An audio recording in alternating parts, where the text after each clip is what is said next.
very well. I agree. Yeah. Can we go back to It can be good questioning.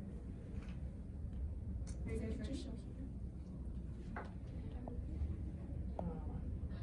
There's no Wi-Fi. I'm gonna start the 5-minute timer. Okay.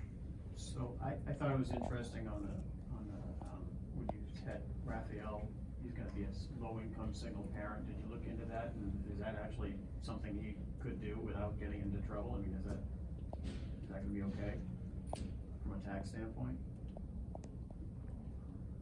We know that it's okay because there are a lot of loopholes that people take when it comes to filing their taxes, and this is a completely legal approach, as he is not married to Connie, so therefore he can still count as a single parent.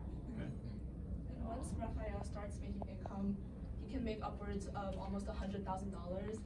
Then we would recommend that they get married and start filing jointly. I have a question about that $100,000 because I know on one side you had him making about $40K a year, and then the jump to $100K.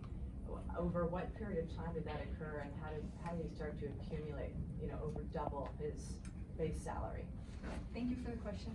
Yeah, so while you're an apprentice, they make $45,000 a year around, and after their apprenticeship, they will have the potential to earn upwards of $100,000, which will occur 3 years after the apprenticeship, if we're assuming that he's working full-time alongside the baby.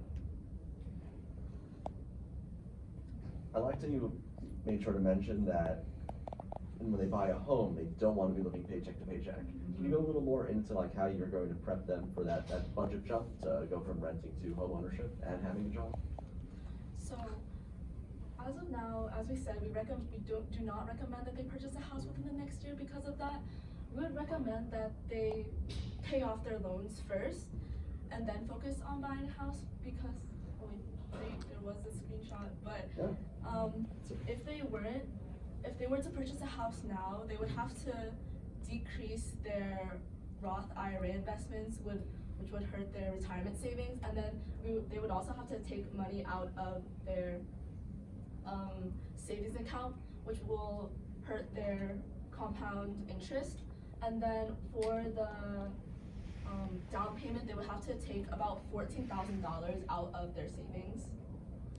Instead, we recommend that they focus on paying off their loans, their car loan, their student loan, and as well as any medical expenses and hospital visits with the child within the next year.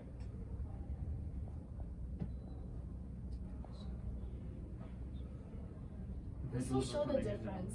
Yeah, you want to flip through the whole thing so you can see the benefit of all the work you did? Yeah. You don't have to speak to it. Okay. I'll process it. There's this. This is the increase in medical expenses and baby expenses, and this is how much they'll have in their savings account if they save with SoFi at 4.6% APY after 1 year. And the green is all the saving and the cost cuts that we did, so those went down. The yellow is stayed the same. So all the greens will get them to $66,000 in a year. Sorry? So all of the cuts will get them to $66,000 saved in a year. The cuts went to either their savings account, their Roth IRA, or the child's 529.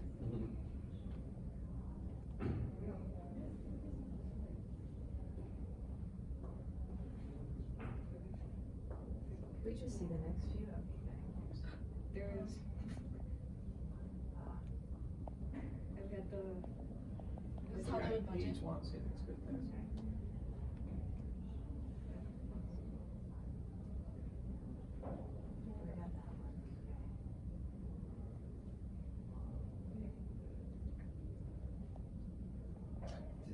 As you considered the home purchase, did you consider any other durations in terms of, you settled on 2 years, right?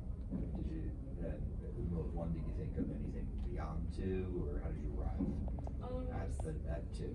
Since they indicated in their goals that they would like to purchase a home with 3-bed, 2-bath, and a nice backyard within a year, we try to get it to as close as their goal as possible, since it would was something they wanted, and with a child on the way, I would assume that they would like their own space to raise their child. Although it is possible to do it in 1 year, we believe that the soonest that they can do it comfortably will be 2 years. Okay. And adding on to what Emma stated, the reason why we decided that it'd be best that they extended to 2 years was because we also considered the current economic situation. As Grace kind of mentioned, the Fed is planning on implementing three cuts in 2024. So currently, I believe that the federal funds rate is at around 5.2 to 5.25, and after implementing the federal funds rate, it will decrease to about 4.75%. So considering that, it would be a lot cheaper to get a loan, considering that economic stance and at that time period rather than the period that they intend on purchasing.